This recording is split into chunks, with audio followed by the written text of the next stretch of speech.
This is the Sports Extra. Well, I think we're getting awfully greedy lately in Cleveland as sports fans. We want Kevin Love without having to give up anybody. We want an undersized rookie quarterback to set the league on fire this year, and we want an Arena League title, and we want it now.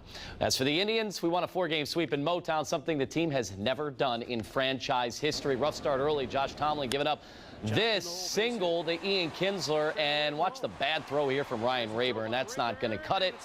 So they were trailing early, bottom of the fourth, now down 2. The big mistake here, Tomlin to Torrey Hunter. He's been an Indians killer in the past. Now watch what happens here in the stands.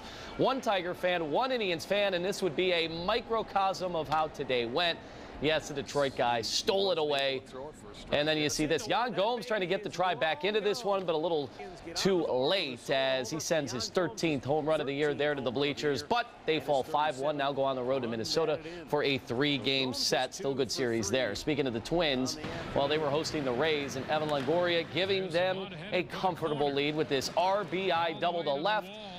That would bring in a couple, making it 5-1, and now some defense from Longoria. Watch this. All right, easy pop-up, center of the infield, and he would almost fall down and still made the grab. How about that?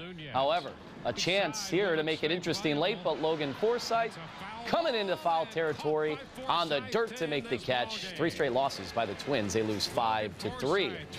To big 3 or not to big 3, that is the question for the Cavs as the rest of the NBA world waits for the Cavaliers to make a decision one way or another on having Kevin Love join forces with Kyrie Irving and LeBron James. My mouth is watering, but Andrew Wiggins may be staying in Cleveland for at least a month as Brian Windhorst reports the Cavs about to ink the #1 overall pick for the next 30 days at least, because that's how long they would have to have him before considering a trade. Sometimes they do go down later. Now, reports surfaced earlier this week the Cavs would consider shipping out Wiggins for this guy, Kevin Love, but a new report today indicates they aren't willing to part with the athletic wing Andrew Wiggins for now. We'll have to wait and see. Very fluid situation, as they say in the business. Of course, the Cavaliers and the Timberwolves, so it's all a leverage game right now, and the longer this thing goes, another team could come in and steal the 3-time All-Star. LeBron James has been a Cleveland Cavalier for over a week now, but with that busy schedule of his, he's actually spent less time here than Johnny Manziel at this point. That'll change soon. This weekend, though, in Lexington, watching his son LeBron Jr. at a basketball tourney in Kentucky. Many have said a big part of LeBron coming back home is so that his kids could attend his alma mater, St. B's. Look at that move to the basket. Already more of a driving and dribbling game than Andrew Wiggins. And LeBron loving every minute of it on the sidelines. He can already do that. How good is that kid? Even his teammates know it's time for LeBron to relax a little and be a normal guy. Now, so much talk about LeBron coexisting with Kyrie Irving. There hasn't been much discussion at all on the guy who's got to put everything in motion. Yes, David Blatt. Remember this guy, the new head coach, back in the States for the first time in like 3 decades, and has to get up to speed quickly on life in the NBA. I'm sure LeBron will help smooth that transition just a tad, as will Kyrie, who's looking forward to working under the veteran head coach. It's now been 6 years, 1 month, and 2 days since Tiger Woods actually won a major. But you know what?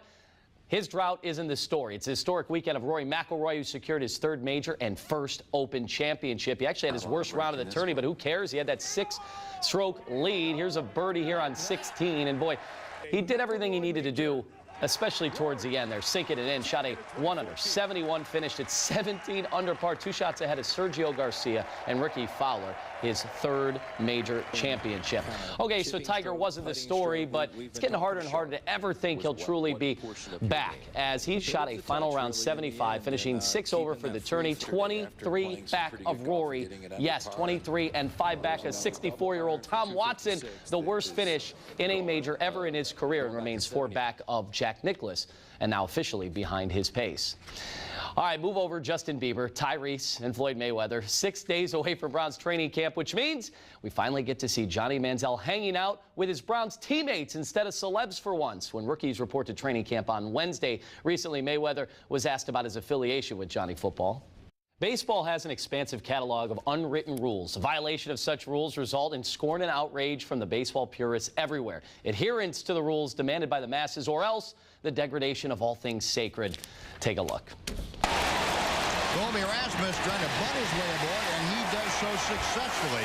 And Colby Lewis not real happy with the... Swing the bat. Colby Lewis of the Rangers says he thought Colby Rasmus had no business squaring around for a bunt. Oh, the humanity. Never mind the fact the huge shift was on and bunting actually the smart play there. Up a couple of runs. Lewis went on to complain that Rasmus doing it all just to beef up his batting average. Whatever. We saw the fans battling over a ball in Detroit. How about this?